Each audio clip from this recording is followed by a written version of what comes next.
آپ اتنی بڑی تعداد میں اعتکاف میں بیٹھے ہیں، اللہ کا گھر ہے، پاکیزہ ماحول ہے، تزکیہ اور تصفیہ کے دن بیت رہے، شب بیداریاں ہیں، دعائیں ہیں۔ امام ابو نعیم نے 5 باتیں لکھی ہیں جو حضرت مولا علی شیر خدا رضی اللہ تعالیٰ عنہ نے خود فرمایا۔ حضرت علی فرمانے لگے میری 5 باتیں یاد کر لو،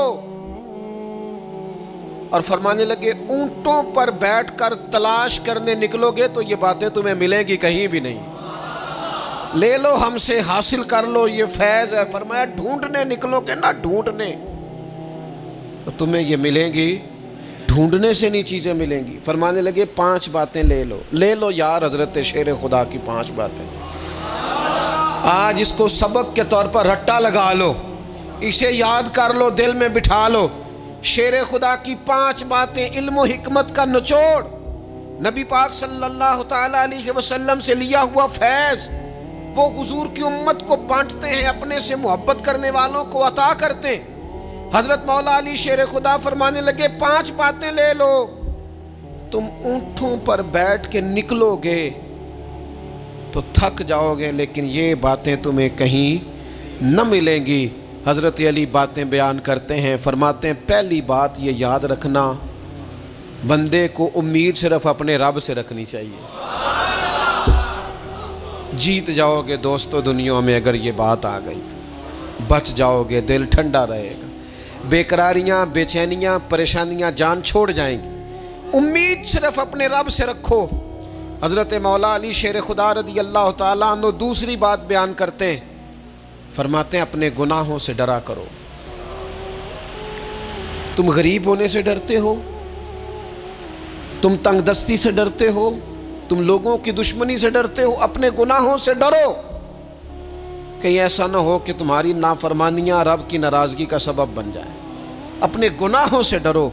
اور تیسرا مولا علی شیر خدا رضی اللہ تعالیٰ عنہ فرماتے ہیں اگر تم جاہل ہو نا، تمہیں پتہ نہیں، تو علم کے بارے میں سوال کرنے سے کبھی نہ شرمانا، پوچھ لینا فائدہ ہوگا، کسی سے بات کر لینا فائدہ ہوگا، کسی سے سیکھ لینا نفع ہو جائے گا، کسی کو مان لینا اپنا استاد، زندگی بھر سمجھدار ہو جاؤ گے، فیض یاب ہو جاؤ گے۔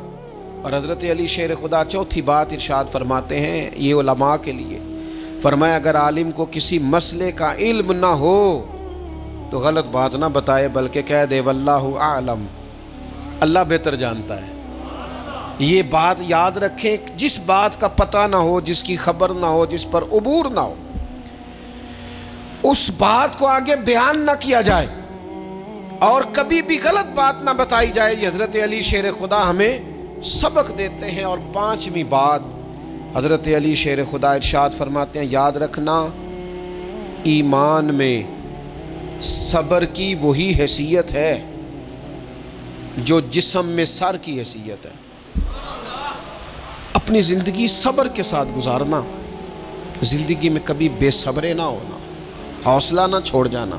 صبر بزدلی نہیں ہوتا، صبر تو اچھی تدبیر کو کہتے ہیں، صبر تو رب کریم کے فیصلے کے انتظار کو کہتے ہیں، صبر تو اللہ کی مدد کے نازل ہونے کے انتظار کو کہتے ہیں۔ فرمایا جو تمہارے جسم میں سر کا مقام ہے وہی ایمان میں صبر کا مقام ہے۔ یہ مولا علی شیر خدا نے ہمیں 5 باتیں دی۔